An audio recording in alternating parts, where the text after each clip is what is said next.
Before diving into this incredible story, consider subscribing to the channel and hitting the bell. Every story here has something to say, and you won't want to miss a single one. In Chicago, in a modest neighborhood lined with houses with slightly weathered facades, stood the Reynolds old house. It was a red brick building, built several decades earlier, with peeling white shutters and a small, weedy garden. It was where he lived. Anna Reynolds, a 28-year-old woman whose gaze always seemed to carry the weight of a silent melancholy. Anna had grown up in this house, between these walls steeped in family stories, bursts of childhood laughter, and sometimes silent arguments. Her world had been shaped by the reassuring presence of her parents, and by the sometimes tense complicity with her older brother, Michael. But everything changed 5 years ago. The tragic death of their father, which occurred suddenly in a car accident, had shattered their world. Since that day, Anna had lived alone in the family home, carrying the weight of this heavy and unbearable absence on her shoulders. Michael, on the other hand, had fled Chicago to try to rebuild his life in New York, in the ruthless world of finance, far from the memories that assailed him. Every morning, when Anna opened her eyes, she found herself surrounded by traces of the past. The old chest of drawers in the living room, where her father always kept his hat, the worn armchair by the window where her mother loved to knit, the bedroom she once shared with Michael, now empty and frozen in time. She spent hours cleaning, tidying, and keeping alive the memory of the family she had loved so much. She worked as a social worker in a center for troubled youth, a vocation born of her deep desire to help those who, like her, sometimes felt abandoned by the world. But deep down, a heavy secret gnawed at her. She had never been able to forgive Michael for abandoning her after their father's death. She saw his departure as an escape, a betrayal. Every time her phone rang and she saw his name, a mixture of anger and sadness washed over her. And yet, deep down, she still hoped that one day he would return. One autumn evening, the sky hung low and laden with gray clouds, while a light wind swirled the dead leaves through the quiet alleys of the neighborhood. The streetlights cast a soft, yellow light, casting long, flickering shadows on the sidewalk. In this nostalgic atmosphere, the Reynolds' old house seemed even more lonely.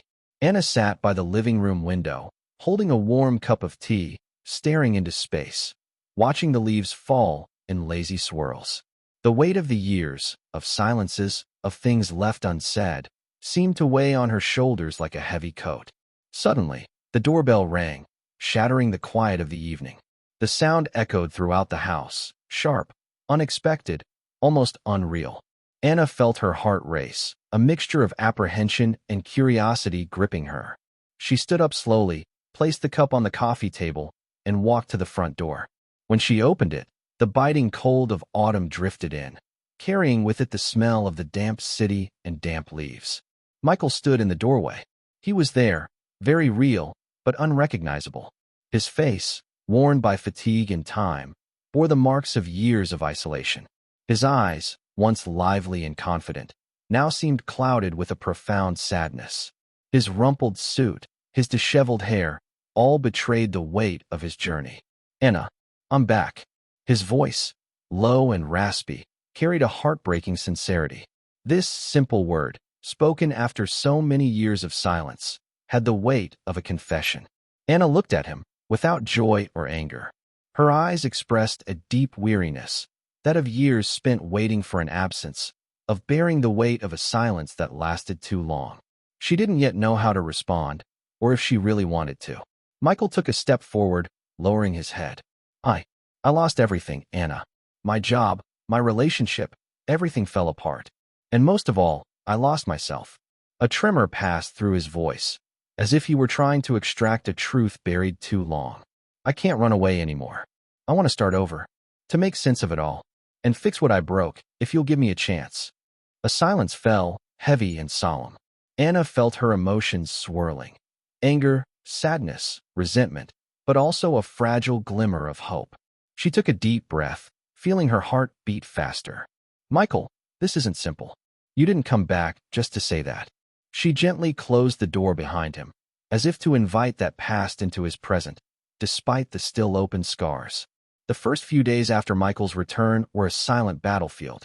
The house, once so peaceful in its solitude, was suddenly filled with a palpable, almost electric tension. Anna didn't know how to react to this familiar yet alien presence.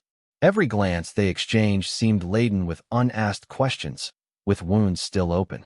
Deep down, she had long hoped that Michael would never return.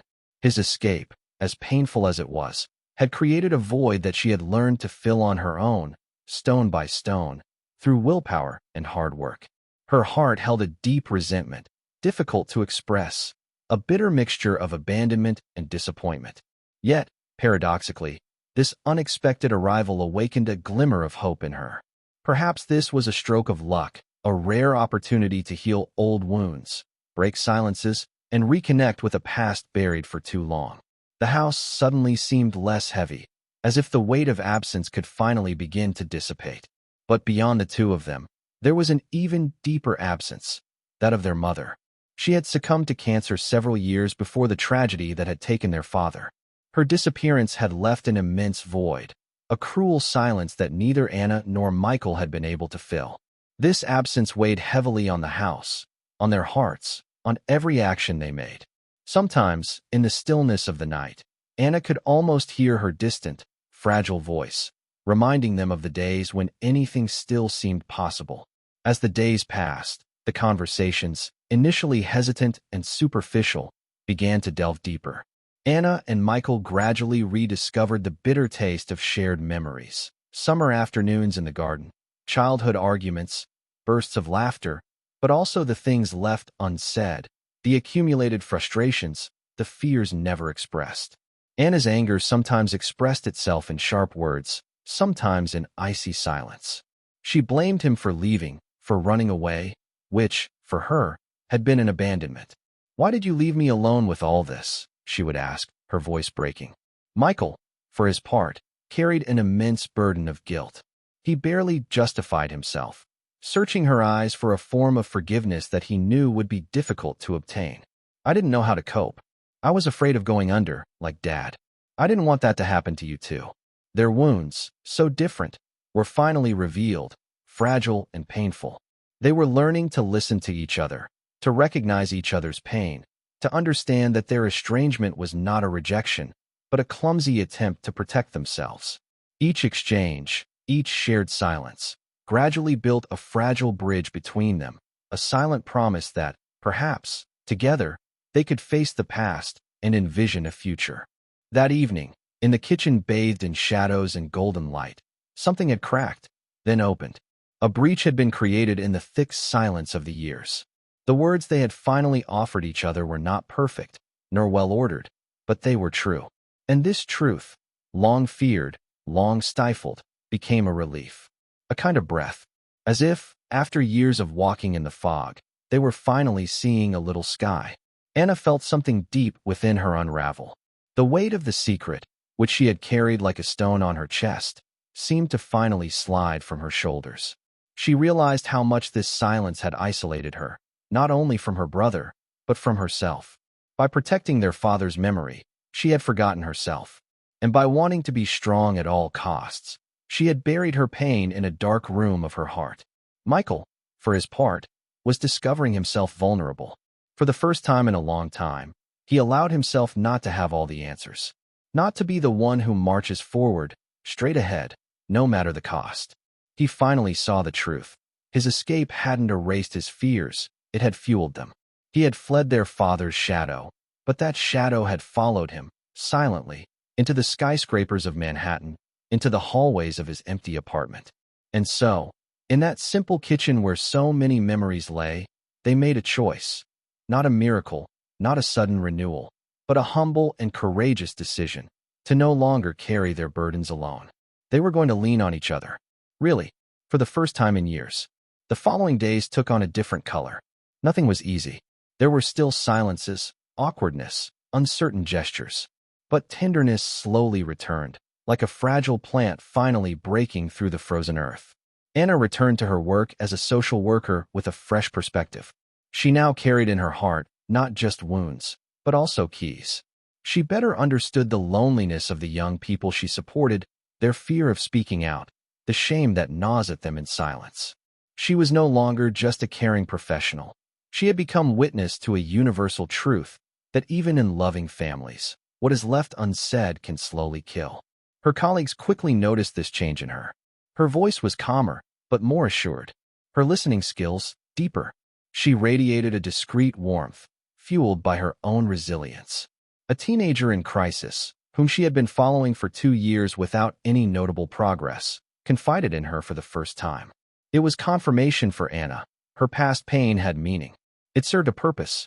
For his part, Michael made a difficult but essential decision. He sought help. He contacted a therapist recommended by a local center.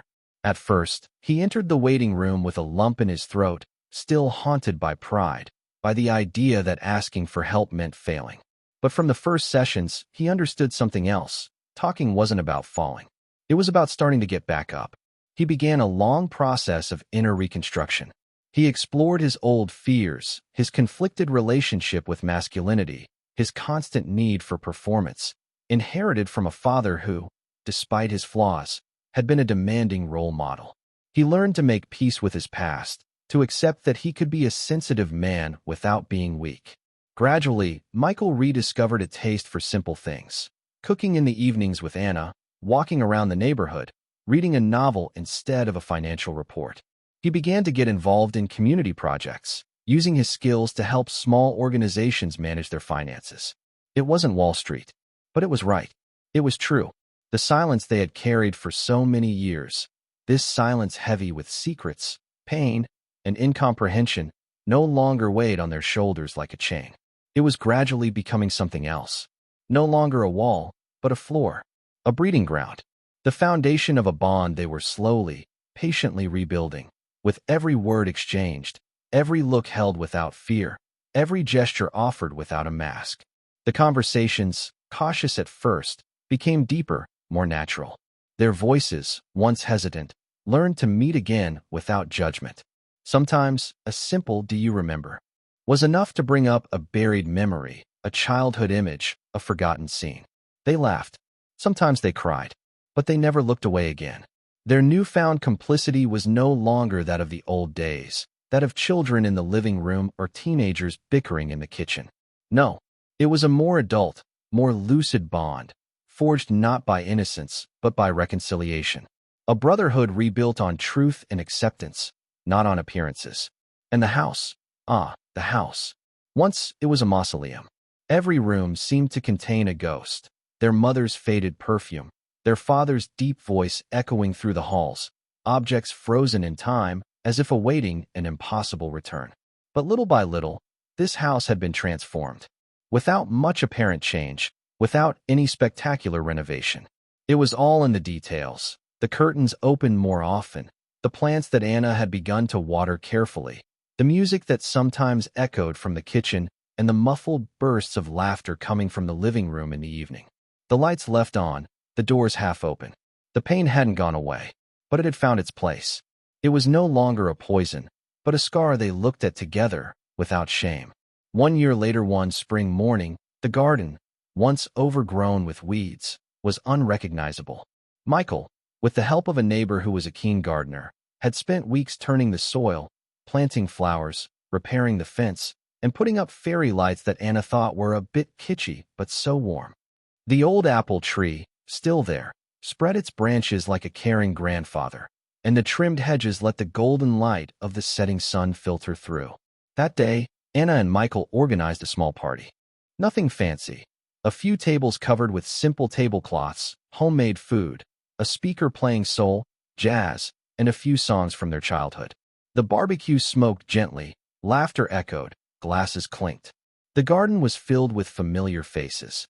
Anna's colleagues, young people from the center she supported, Michael's therapist, their neighbor Helen, who had lent them chairs, and even the rebellious teenager Michael had recently helped with his debts. It was a modest celebration, but it had a taste of victory. Between conversations, Anna observed the scene. Michael, standing by the grill, was chatting with a group of guests, visibly at ease, smiling. She remembered the evening of his return, his drawn features, his heavy silences. He had changed, not because he had become the man he had been, but because he had allowed himself to become someone new, more real, more fragile, freer. She, too, had changed. She felt rooted, but never frozen. She was alive, and she was moving forward. She had learned that you don't heal from the past like you erase a stain. You integrate it. You transform it. As the sky turned pink and the fairy lights lit up one by one, Anna moved closer to her brother. He greeted her with a knowing smile. "Do you realize? A year ago, we weren't even talking to each other." She shrugged, her eyes shining. "And now we're sharing homemade brownies with our 80-year-old neighbor and your shrink. The miracle is complete." They laughed softly. Then, without a word, they hugged. A simple gesture. Natural. Unexpected. A year ago, they wouldn't have been able to. Today, it was obvious. Because sometimes, all it takes is breaking the silence for the light to come in. And they let this light in, not by erasing the past, but by finally giving it space to breathe. They knew the road ahead would still be long. There would be gray days, painful memories, and perhaps relapses. But now they were no longer walking alone. And that was the real victory.